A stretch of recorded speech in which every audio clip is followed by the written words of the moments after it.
Qloballaşan dünyada geniş miqyaslı dəyişiklik və problemlər qaçılmaz olur. Müharibələr, terrorçuluq, miqrasiya, iqlim dəyişiklikləri və sosial problemlər məhz bu dəyişikliklər sisteminin ayrılmaz parçasına çevrilib. Müasir dünyanın tələbinə çevrilən yeni həllər və analitik yanaşmalarsa bu problemlərin aradan qaldırılmasında yaxud da qismən stabilləşdirilməsində müəyyən rol oynaya bilər. Bu mənada 12-ci Qlobal Bakı Forumu dünyanın problemlərinə Azərbaycanın gözü ilə yanaşmanı gündəmə gətirib. 13-15 mart tarixlərində keçiriləcək beynəlxalq tədbirin perspektivlərinə isə ümid olduqca böyüdür.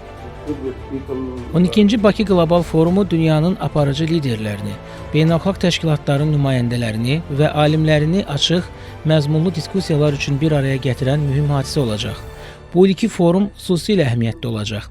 Çünki dünya geniş miqyaslı dəyişikliklərlə üzləşib.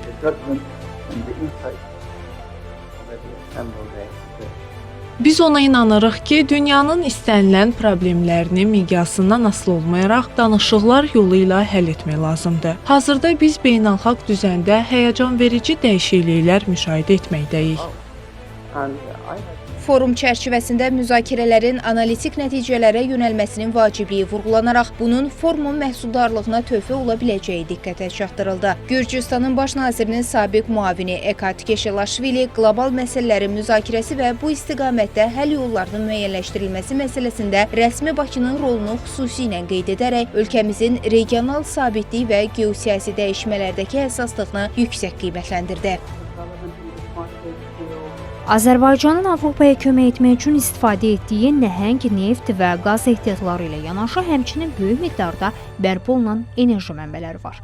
Azərbaycan dünya arenasında üzərinə cəsarətli öhdəlik götürərək COP29 tədbirinə ev sahibliyi etdi və burada mühüm müzakirələr keçirildi. Biz bu güclü platformada COP29-dan COP30-a qədər yolun necə göründüyünə dair sessiya keçirəcəyik. Beləliklə, iqlim dəyişikliyi kimi həqiqətən mühüm məsələlər və digər böyük qlobal problemlərlə məşğul olmağa davam edəcəyik. 12-ci Qlobal Bakı Forumunda 400-ə yaxın iştirakçı, o cümlədən 50 fəaliyyətdə olan və sabiq prezident, baş nazir, həmçinin BMT strukturlarının rəhbərləri, alimlər və ekspertlər iştirak edəcəklər. Zeynəb Mirzəyeva, Eldəniz Əhmədov, Real.